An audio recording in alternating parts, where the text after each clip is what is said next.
सिद्धि की शादी के बाद वो ससुराल चली जाती है। पीछे रह जाती है भाभी रानी। सिद्धि के ससुराल जाते ही भाभी कहती है, अरे वाह जी वाह, सारे कपड़े मेरे। हाय रे पैंट, अरे वाह वाह, मजा आ जाएगा। अरे ये सिद्धि की अलमारी के सामने खड़े होकर क्या बड़बड़ा रही है?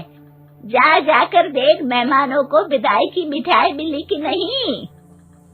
अब हाँ माँ जी, क्यों नहीं, लेकिन पहले कपड़े तो बदल लूं।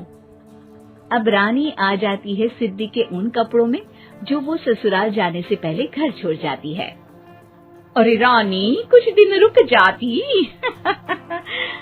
अरे ये तो सिद्धि बिटिया को मैंने ही दिया था, बड़ा ही फबता था उस पर, तुझ पर तो कुछ खास नहीं लग रहा।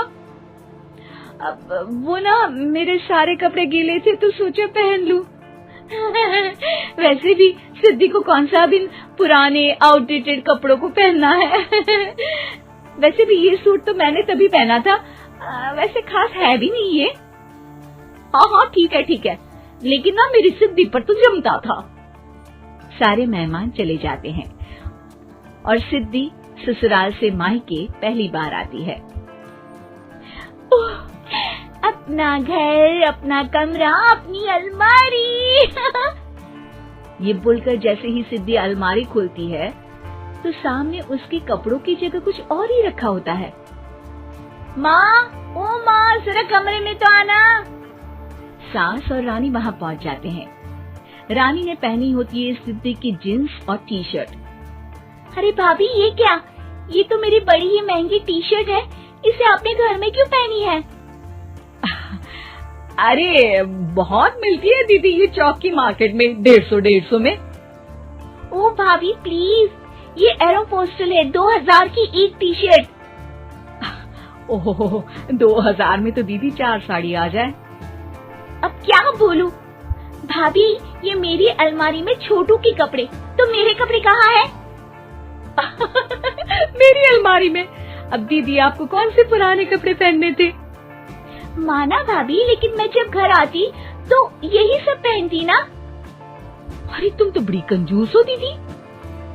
खैर, वक्त आता है जब सिद्धि ससुराल के लिए रवाना हो रही होती है। अरे रानी, अंदर से सिद्धि का गिफ्ट ले आ, लड़की पहली बार ससुराल से मायके आई है। रानी अंदर जाती है और एक सिंपल सी साड़ी लेकर बाहर आ जाती है। ये लीजिए माँ जी। सास बेटी को गिफ्ट देकर ससुराल भेजती है।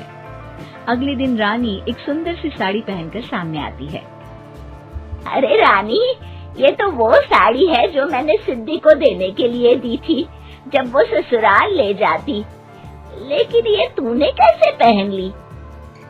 अरे माँ जी, ये साड़ी तो मुझे बहुत पहले से ही पसंद थी, लेकिन चिंता ना करिए, मैंने सिद्धि के लिए भी अच्छी सी साड़ी दी है। हाँ। तभी सिद्धि का फोन आता है। क्या माँ, कुछ अच्छा तो दिया होता ससुराल ले जाने के लिए। अरे पहले दिखा दिया होता। ये चमकते हुए पैकेट में नौकरानी वाली साड़ी मत दिया करो माँ। अरे बेटे, वो तेरी भाभी ने ना गलती से उससे पैकेट बदल गया। हाँ, मैं कल ही तेरे भाई के हाथ से तेरा वाला पैकेट भेज दूंगी। अरे रहने दो माँ, आई एम श्योर भाभी ने अभी वही साड़ी पहनी होगी जो तुमने मेरे लिए रखी थी। तुम तो समझ नहीं पाई उनको। खैर छोड़ो, मैं ज्यादा बोलती अच्छी नहीं लगती, रहने दो, आपको उन्हीं के साथ रहना है, फिर बात करेंगे। सास को रानी पर गुस्सा आ जाता है। वो उसके कमरे में जाती है जहाँ वो शादी का एल्बम देख रही होती है। रानी, मार्केट जाकर एक ऐसी ही साड़ी लेकर आ, कल प्रतीक जाकर सिद्धि के घर दे आएगा। अरे क्यों माँ जी, कितनी साड़ी देनी है दीदी को? यहाँ कोई सेल लगी है क्या? अरे चुप कर, मेरे बेटी के हिस्से की साड़ी खुद पहन ली, अब ज्यादा ज्ञान बांट रही है। एक दिन सिद्धि का फोन आता है। माँ, मेरी सास ने आज सबको खाने पर बुलाया है। सारे लोग सिद्धि के ससुराल पहुँचते हैं। खाना खाकर वो लोग निकल रहे होते हैं कि सिद्धि की सास सभी को गिफ्ट देती है। अरे बहन जी, बेटी के घर का खाना खा लिया, यही बहुत है जो आप ऊपर से गिफ्ट भी दे रही है। अरे बहन जी, आप भी कहाँ इन बातों पर विश्वास कर रही हैं। सास सभी को गिफ्ट देती है, लेकिन रानी को जो साड़ी देती है वो अजीब सी हरे रंग की लाल रंग के बड़ी छाप वाली होती है। अरे छी, ये कौन पहनेगा? सासू माँ को तो जरी वाली इतनी सुंदर, और मेरे लिए ये नौकरानी वाली। अरे भाभी, दरअसल मैं जब भी घर आती थी आप वापसी में ऐसी ही साड़ी देती थी ना, तो माँ ने सोचा कि आपको आपकी पसंद की ही साड़ी क्यों ना दी जाए। बेचारी रानी, बोलती भी तो क्या। सिद्धि और सास रानी का चेहरा देखकर हंसने लगती है, तो रानी समझ जाती है कि अपने ही बिछाए जाल में वो फंस चुकी है।